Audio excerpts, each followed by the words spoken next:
just would like to go back 1 second for that. You think you mentioned the life review. Yep.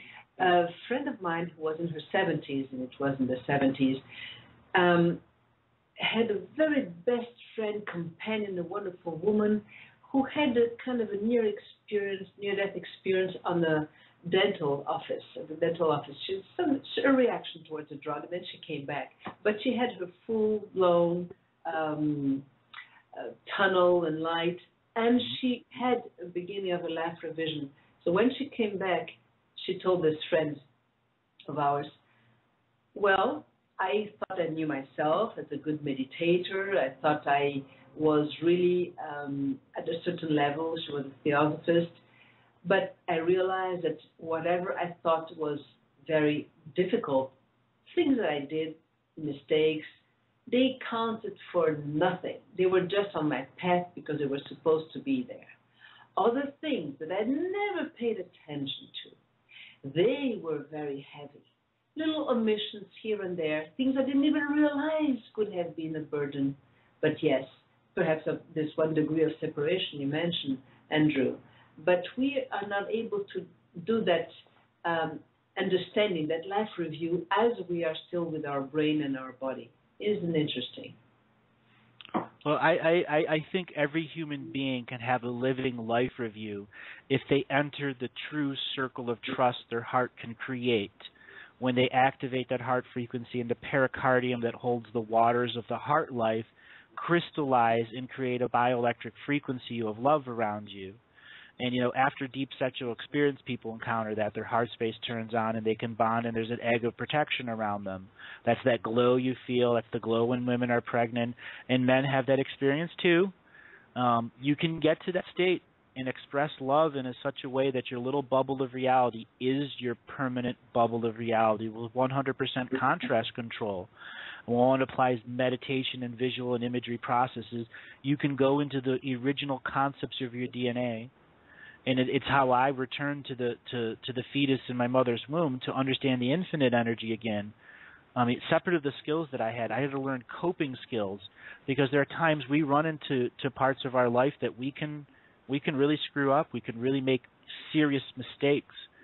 And when we use this life review process and we use it as part of your guided imagery and meditation in your own circle of trust where you're in that heart love and knowing your imagery is real, you can do things. You can go back to your own other version of yourself, like a child. I do this with sessions where clients that have sexual abuse, I can take them back to the moment just after the abuse where they're crying, and we can open a portal in the mind with that love frequency and heal that child.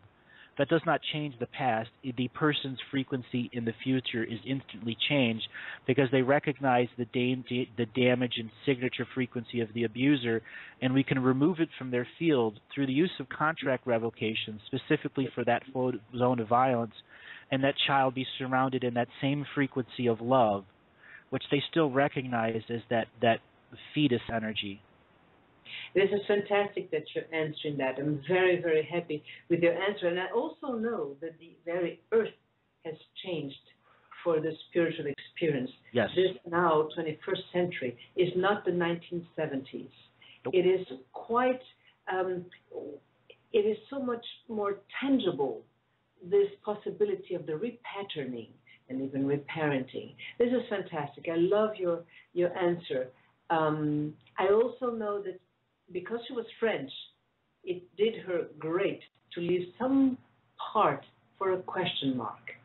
We don't need to own it all right now. Let's just be. But intellectually, there are some areas that we might only reach in meditation. We do not need an absolute construct at all times. And we might even stumble upon some. But this grace, this désinvolture, as they would say in French, is important. Let's partake the joy of not knowing and being. Exactly. And when we live in the moment-to-moment, co-creating, manifesting beings that we aren't in the past and we aren't in the future, but the past is our teacher, the present is our creation, and the future is our inspiration, so that the moment-to-moment spiritual locomotion of our views on all dimensions and time streams manifests here with this need to procreate children because we are part of a shared reality. And this shared reality we have incredible power over to bring back into equity, to back into this concept of heart space.